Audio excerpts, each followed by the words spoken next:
Jessica here. I decided to come on live. I just recorded my podcast for tomorrow and it was so strong. The energy is still flowing through me. I am so excited. Oh my gosh. This full moon with lunar eclipse that just happened like yesterday, I think it was, it has been so extremely powerful. And so if you have been going through like really dark areas or bad stuff, like feeling badly, or if your energy has been dropping, or if you have been thinking or stuff has been coming up for you of like all people, not all people, all acquaintances, past life stuff in this lifetime. I don't even know what I'm saying, but you know what I'm talking about, like things from childhood or things from like college, or things like people that are no longer in your life and they're coming back up for whatever reason. Okay, you can thank the eclipse for that. The eclipse is bringing all of this stuff up for you. Yes, for you. It's not happening to you, it's happening for you. And look at those things so that you can release them, right? And so if you're having this stuff come up for you, you want to look at, okay, what is this? What is the message? What are you trying to tell me? And then you're able to release it, right? How do you release it? You release it pretty much basically just by acknowledging it and realizing what it is. When you have like those click that's like, oh, that's what it is. That's how you release it. You make it together and then you're able to breathe through it. Deep breaths in and out. You can do breath work. You can run. You can do whatever it is that feels right for you in order to release it, okay? So that's how that works. Let me check here if there's anybody on live, because I'm gonna just check because I'm not seeing anyone here on the, well, of course I didn't tell anybody I was coming live anyway, so how does it get any better than that, right? I just love doing this when I just decide to just come up. All right. So I want to tell you a story about loving yourself first, okay? So when we are down the spiritual path, or learning about who we truly are, becoming more aware, awakened, enlightened, whichever way you want to call it, it can be a very lonely road. And the reason it's lonely is obvious, because everyone around you is not doing it at the same time or the same way as you're doing it. And so it feels really alone. And if you don't have a tribe, you don't have a support system, you can convince yourself that you're wrong, or that what you're feeling or doing is actually not right. Okay, I'm going to give you a couple of examples of how from my own personal experience, so that you can kind of like see how this turns out, or how it can show up in your life. Okay, hi Dee, how are you? So for example, so for me, I really do not like conflict. Okay, it makes me uncomfortable. Like I don't want to do it. And then if there is conflict in my life, I end up, or I should say used to end up going back to the person, to the situation, apologizing or making them feel as if they were right, even though I still knew that it wasn't, or that I was right.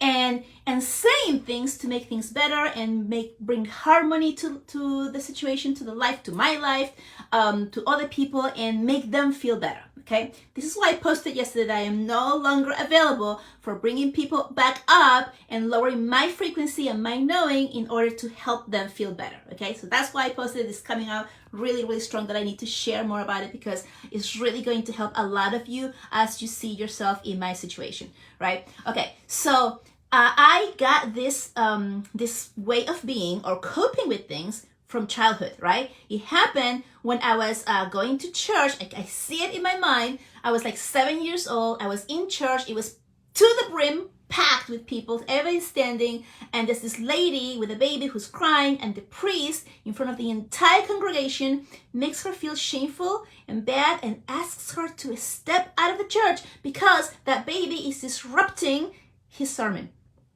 And I remember being 7 years old and thinking and feeling, Jesus would have never done that. Jesus would have gone over there and tried to calm the baby, and this is not right. And I felt the shame that this lady was feeling. I felt it in my bones. I felt really bad, and I wanted to say something. I thought it was wrong. I knew it was wrong, but I was a child.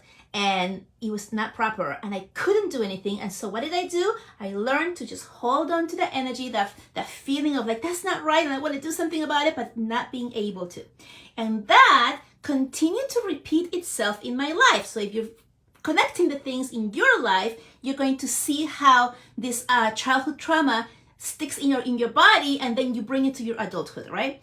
And so then here's another one. I was in 7th grade, so I don't know how old you are in 7th grade. We had a horrible teacher, like really horrible. I was in Chile still. And if this happened now, like people would be like in jail. But this horrible teacher made the students, the boys, take off their pants and do their exercises in their underwear when they forgot their gym shorts. I am not making this up. This actually happened. She used to do this. I remember the shame she brought to the kids, the shame she brought to the whole class. I mean, unbelievable. Everybody was terrified of her.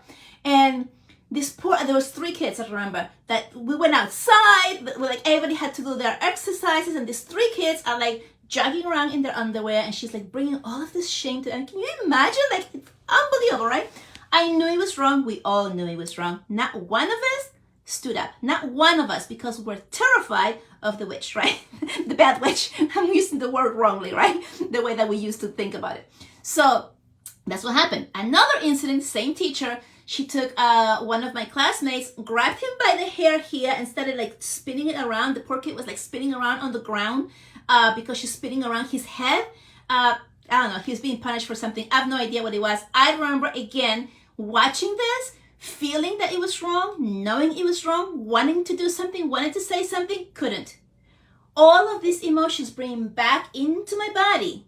I can't say anything. I am worthless. I cannot help. There's nothing I can do. This is what I'm telling myself. I'm pretty sure everybody else in that classroom was saying the same thing to themselves. Wounds that continues to come up as an adult, right? Now, how does this come up in your relationships, right? When your parents, your boss, or your romantic relationship does something, says something that creates conflict, and you turn yourself down small so that you don't speak up or what you feel. Because why? Because you're remembering that this is how you cope. You're remembering as a child what you did to cope, because there's nothing else that you could have done. You had no tools. You didn't know what to do. You were a child. You didn't have any rights, right? And so now as an adult, that's repeating itself in your adult life, and you're acting the same way. You are acting as that little child did when the wound happened. It doesn't have to be just about speaking out. It could be anything that you experience that you are repeating the same pattern in your adult lifehood. So I'm just using my example so that you can give you something more concrete. But if it's not about speaking for you, which I'm pretty sure like at least 50% of the people have the same issue about speaking their truth, then you can put together what it is that your wound is that you have continued to show up and to repeat in your adult life, okay? So once you pinpoint that, what the wound is, then you realize what it is and you're able to move it out of your body. How do you move it out of your body? The biggest part is pinpointing it and realizing what it is. And the second thing is you can do some type of physical thing in your body, like breath work, fire breath. You can run, you can do something physical so that you're breathing that energy out of your body. You know when you're like running and you're like out of breath? That's breath work actually, right? And so you're taking out that energy out. And once you take that energy out of your body, you fill your body with light. And the more that you release this darkness, this dark energies, these things of like, oh, that's not the way I felt or not what I believed in, the more you get rid of those things from your body, the more that you fill yourself with light, and the more light that your body contains and you're able to hold in your body, the more and easier that it is for you to connect with your higher self, with the divine, with the creator. And once you are really connected, like really well like that, because you've removed so much darkness from your body, then what happens? Then you're able to really stand true and strong on your beliefs, and nothing can push you away. right? And so in order for you to get to that point where you're no longer feeling guilty that you created conflict, that you said something that made somebody feel bad or worse or sad or whatever the thing is, and you're not going after them trying to remedy what you created, that you blaming yourself that you did something wrong and this is why there's discomfort or not harmony around you, then you're not doing that anymore, because now you're really truly believe in yourself. So that is self-love. You begin to love yourself really deeply, so that you are able to stand strong and true in what you believe, right? And then everybody else, if they're upset, if they're sad, if they don't want to hang out with you, if they hate you, whatever it is, the emotion that is negative that's coming towards you, it no longer bothers you, because you're like, you can see it differently. You don't see it as you blaming it or causing that on them. You see it as them living their own journey. That's what they're choosing. But here I am, and I am the light, and nothing can touch the light, right? And that's the difference. That's the difference of being able to do the work and clear this from your body, so that you are able to become more of the light that you were born actually being. Okay, I'm going to give you another example because I'm just full of examples today.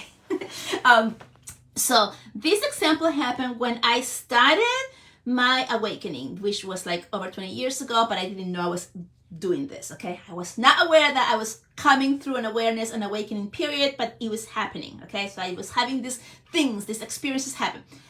So here it is. It was my first year teaching. I was teaching in Nashville. I moved to Nashville to teach there, and it was a different country, okay? It was really a different country. I grew up in New York, and so going to Nashville, it was definitely a different country. I go and I get my first year teaching. It was a really difficult school, challenging school, I should say. And I walk in there and I realized that the teachers had these wooden paddles hanging on the wall inside their doors. Not all of them had them, but a lot of them did. And I remember, because you had like in service, like it was just teachers there for like 2 weeks before the kids come in. I remember thinking like, what the heck is that? What is that for? Right? I'm trying to figure it out. Well, there were paddles to hurt the kids, to hit the kids when they misbehave. And when I found that out, yeah, are you feeling what I'm feeling? I was like, what world do we live in? Like, what year is it? What is going on? This is like insane. Like, that's something that I saw like in the old movies, like the Western movies. Like, this doesn't happen anymore. It was happening. That was only like 18 years ago, guys. 18 years. That's not a long time. Kids in Nashville, Tennessee were being hit with a wooden paddle with or without parent permission for misbehaving at school 18 years ago. Like, what? Right? Okay, that was the last year it happened. I remember specific that during one of the in-services, some law passed, thank goodness, that said that teachers were no longer allowed to do that unless the parent actually told them that, you can do that to my child, which some of them did. Okay, so I remember that law came out and that the teachers were talking about it, that, oh, now how are we going to control the kids? Okay, I'm laughing because it's so ridiculous, okay? It's not funny, but I'm laughing because it's so freaking ridiculous, sorry. Right? Anyway, that happened. I'm like, oh my gosh, this is incredible.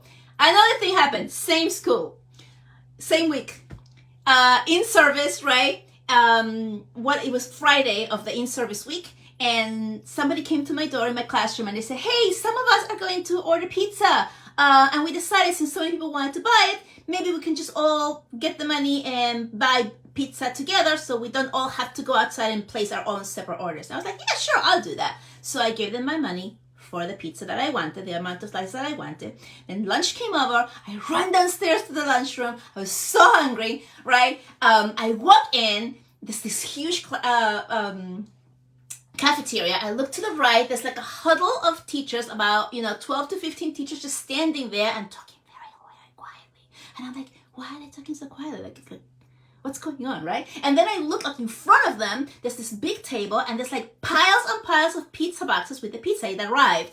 But none of the teachers were going to get the pizza, and I'm thinking like, what's going on, right? I'm starving here. Like, I want my food. And there's this one teacher. She was very tall, much taller than me. I'm only 5'4", and she was very big.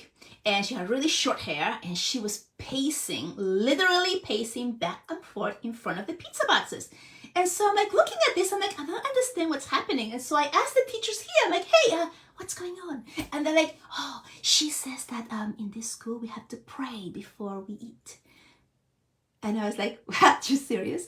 I mean, you remember, I grew up in New York. So like, that type of law had already been completely established that you're not allowed to do this on a public school. So, I mean, I understand if it would be like a Catholic school or something. But I was like, whose idea was that? What is it? And they're like, I don't know. She just said that. So they were all there, huddled, quiet, waiting, afraid of this one woman. Okay? Are you seeing the connection here? It's the same thing. Me in 7th grade in my classroom with 40 students around me, watching this one teacher that we were all afraid of doing harm to one of our students. Same thing, same situation. I'm repeating the pattern. Do you see that? Okay. So I'm like, what? So I said, I went over there and I went to ask the lady, and I'm like, hey, what's going on? And then so she repeats it. Oh, in this school we pray before we eat. And I was like, oh, whose idea was that? And she goes, my idea. Just like that. She like hovered over me with her body. She was really big and tall. And she got really serious. Like, are you going to like challenge me? Type of look, right? And I'm like, oh. So all of that fire came up from me. Anger, fire, confusion, like what the heck's going on? And I was like, well, that's not going to happen to me. So I turned around, I opened this pizza box. I took a plate, I took my slices, and I said, well, I guess it's between you and me then. Took my slices, I turned around, fully expecting this huddle of teachers that was there waiting for their food to be behind me, to have walked those 20 steps towards me and towards the food and the pizza. But they were not. They were still far away in a little huddle, whispering to each other and just watching. This is what enlightenment looks like. This is what being awake looks like.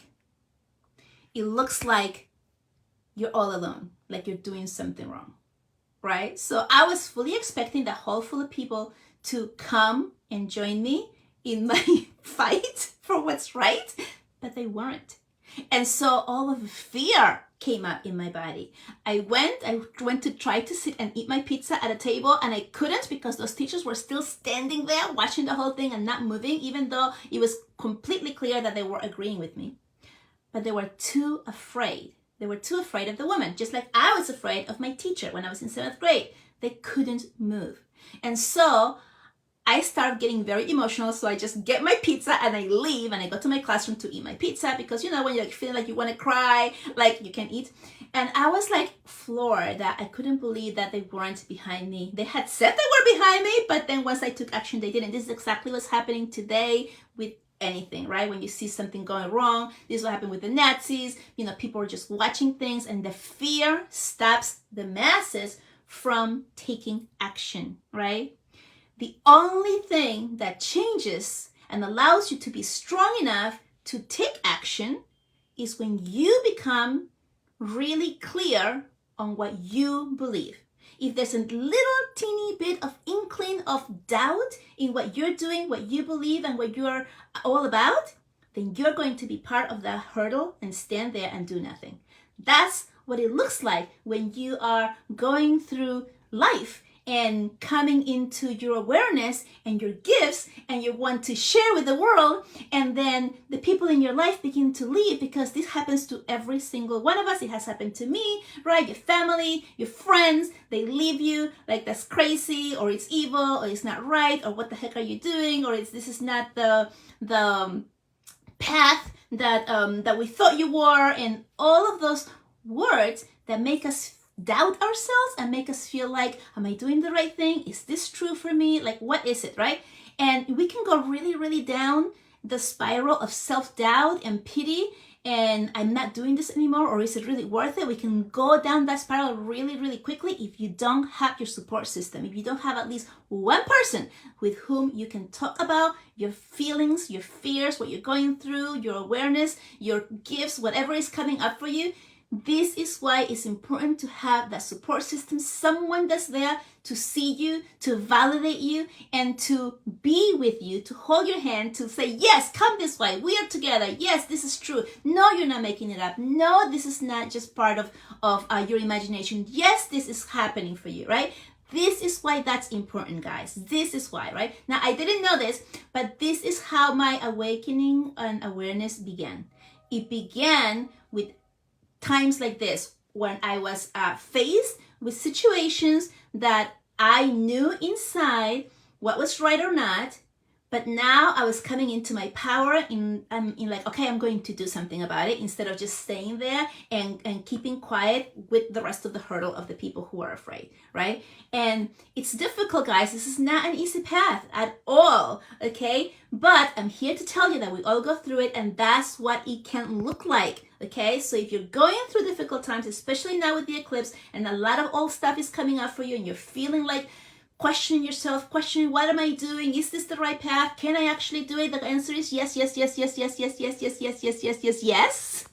I'm here to support you if you need help, or if you need support, if you need someone to talk to. I'm here to help you. That's what I do. That's exactly what I do in helping people realize their power, realize their gifts, and open up to what is possible for you. Because without that support, it's very slow. Okay, because this happened, like I started going through all of this awareness stuff, like, you know, when I first started teaching, really. Well, actually, maybe a year or two before that, like when my mom passed away and I heard her voice, I had no idea what it was. So all of this happened, but without the tools of the support system, of someone guiding you and telling you, yes, this is, and this is what you can do about it, or this is what you can do with it, and this is how you evolve, and this is how you expand, and this is how you can help. Without all of that, that comes from someone who's been through that part already, then you just happen, you have an awareness, you have an event, and then you let it happen, and then days, weeks, months, even years can go by without the next thing happening for you. And then your process of getting to where you want to go, it's so much slower, because you doubt yourself with every single time that you have a situation happen where you are actually feeling it, okay? So really, really important, guys. If you're just coming in, hi Aisha, I really recommend that you watch this again. It has so much great information here. It's all for you guys. Just stand your truth, stand on what it is that you are feeling is right for you, and seek support if you need it, okay? I love you so much. My podcast episode will show up tomorrow on Thursday. I'm very excited. And I have my Black Friday sale as well. All of my artwork is at 60% off. That goes until Cyber Monday. And I have all kinds of other things as well. So just check out my website if you feel like you want to work with me in any way or form, or if you just need support, just send me a message. I am here for that. This is part of what I do. This is part of what I want to do, is help you raise your frequency and do and get to the part that you want to go to.